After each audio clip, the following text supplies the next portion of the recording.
Hi, welcome back to another video of Flutter series, and in this video we are going to design the text fields here. Right now the text fields are not looking so good, but with few settings we are going to customize these text fields so that these are make more sense. There are a few things that I will do. First of all, what I will do is that I will change the keyboard type to email for the first text field and password for the second text field. So to change the keyboard type, what we need to do is that we need to go to our text field. This is the text field for the first text field that is showing on the mobile, and this is the second text field. What I will do is that I will go here and use the keyboard type option, and here I can provide text input type to something like so text input type dot, and you can see that there are multiple options that are available. So what I will choose here is the email address. Whenever I will choose the email address option and press the Ctrl plus S from my keyboard, now you can see that whenever I see the text field, the keyboard type again, our keyboard must be changed a little bit. So secondly, what I will do is that I will decorate this text field to have some rounded border so that it is much more clear that this is the text field where user can type in. So to change the or to add an outline border, what I will do is that I will add something called decoration. So what decoration does is that we can provide an input decoration to it, input decoration. And what input decoration takes is that it takes multiple options. So to provide the border, I will type in border, and here I can provide outline input border, and you will be able to see that now it has the outline border. Now you can see that the text field looks even better, and user can clearly understand that this is the text field where user can type in his message. One more thing, there must be some space between this welcome message and text field. So what I can do is that I can copy paste this size box here so that we have some space here. And other than that, I can just copy paste this decoration from here to the password text field as well, and you can see that now user can understand that this is another text field where user can type in. But again, there must be some space between this text field and this text field. So what I will do is that I will copy this sized box and paste it here, and now you can see that user must be able to differentiate between this text field and this text field, and the spacing looks better.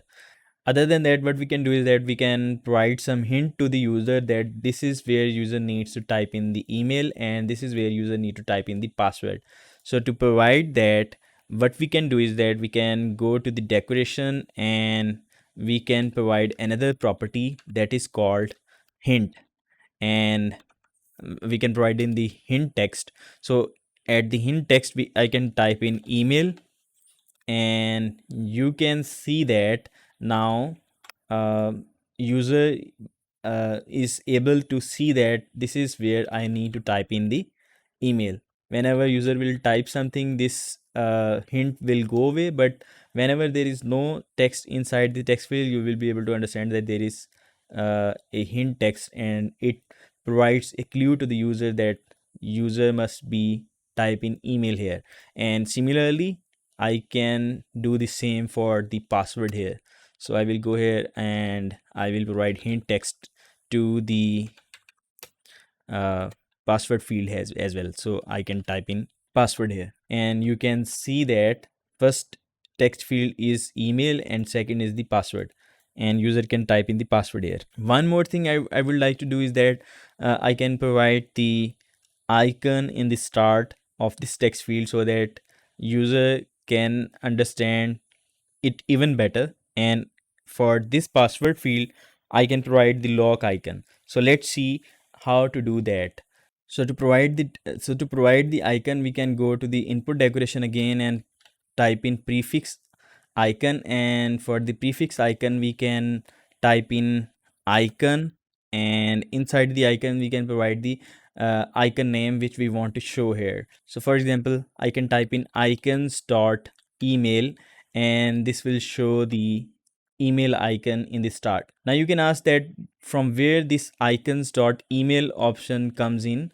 By the way, these are the material icons that are included inside Flutter by default, and this icon widget is used to show the icon basically. And you can see all the icons that are available here by just removing this and pressing the control plus space, and you can see that all the icons that you can utilize in to show here. Other than that, you can show anything else here. So for example, if you want to show an image here, if you want to show progress indicator, or if you want to show a video, whatever you want to do, the prefix icon takes a widget, so you can use any widget that you want.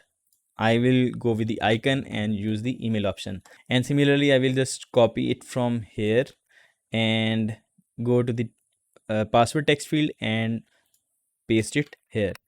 Now you can see that the email icon is showing for the password as well, but we want to show something else here rather than showing the email option. So if you will go to the material.io website, you will be able to see that the icons are available there as well. So if you are confused that which icon to use when, you can go here and find out the name of the icon and use it inside the application. uh, you don't have to download these icons separately because these are already included inside the Flutter SDK. So for example, if I want to use the settings power button in my application, what I can do is that I can go to the Visual Studio Code and type in icons dot setting power. Here we are showing the lock button. If I change it to settings power, now I will be able to show the same icon that I was showing you on the website, because it uses the same naming convention. So I will change it to lock again, because that was just for your understanding.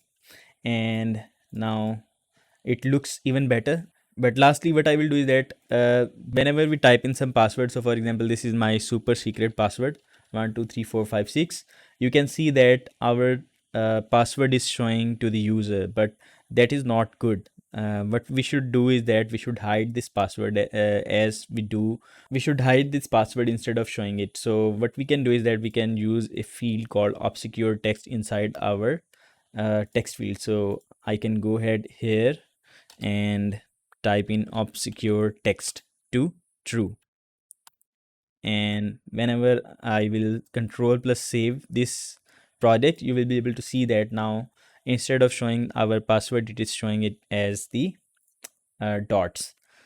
Makes sense now? And I think we are moving closer to creating a login screen for our application, step by step.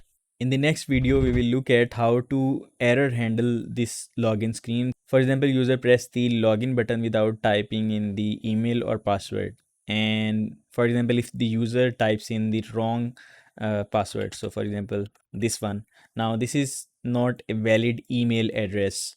So in the next video, we will see how to do error handling in our Flutter project so that we can make the user experience even better.